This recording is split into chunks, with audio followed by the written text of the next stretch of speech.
Hello Hyderabad Telangana అందరికీ ఈ video share అయ్యేటట్టు షేర్ అయితే చేయండి. ఎందుకంటే చూడండి, మన హిందూ సంప్రదాయం మనం కాపాడుకోవాలి. మన బొమ్మలరామన మండల్లో 2-3 విలేజ్ల్లో ఏదైతే ఈ గుర్తు తెలియని వ్యక్తి ఎవడైతే ఉన్నాడో దొంగ చూసుకోండి, ప్రతి టెంపుల్కి వచ్చి ఇట్లా గంటలు అవి దొంగతనం అయితే చేస్తున్నాడు. వాడు మొత్తం హెల్మెట్ పెట్టుకొని మాస్క్ వేసుకొని కింద అయితే వీడియో పెడతారు. చూడండి, వీడు ఎక్కడ దొరికినా వాడిని చెప్పులు మెడకేసి సగం గుండు కొట్టి ఊర్లో అయితే నడిపియాలి. 100% చెప్తున్నాను. చూసుకోండి, వీడు ఎక్కడ దొరికినా అయితే వీని మొత్తం అసలు ఫేస్ కరెక్ట్ లేదు, పోలీస్ స్టేషన్లో కంప్లైంట్ కూడా ఇచ్చారంట. వీడిని మన వీడియో ద్వారా అందరికి షేర్ చేయండి. వీడు ఎక్కడ దొరికినా ఖచ్చితంగా మాకు అయితే అప్డేట్ ఇవ్వండి, పైన నెంబర్ పెడతాము.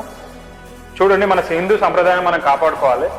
వీడు ఎవరికి పట్టిస్తారే వాడికి 10,000 నా తరఫున, మన పీవీ స్టోర్ తరఫున నేను ఆఫర్ చేస్తున్నాను. వీడిని పట్టించిన వారికి 10,000 అయితే ఇస్తాను. ఖచ్చితంగా వీనైతే పట్టియాలి. చూసుకోండి, ఈ వీడియో మీకు కింద పెడుతున్నాను చూడండి. పెద్ద దొంగ నా కొడుకు వీడు. ప్రతి టెంపుల్లోకి వచ్చి ఏదో ఒకటి గంట కానీ ఏదో ఒకటి ఏదో అవైలబుల్ ఉంటుంది, కటింగ్ మిషన్తో సహా తీసుకొని అయితే వెళ్తున్నాడు. వీని డ్రెస్ అది ఇది గుర్తుపట్టి ఎవరైనా అప్ప చెప్తే వీని డ్రెస్ కానీ లుంగి అన్ని చూసి ఎవరైనా గుర్తుపట్టి చెప్పండి, ఈ నెంబర్కి అయితే కాల్ చేయండి.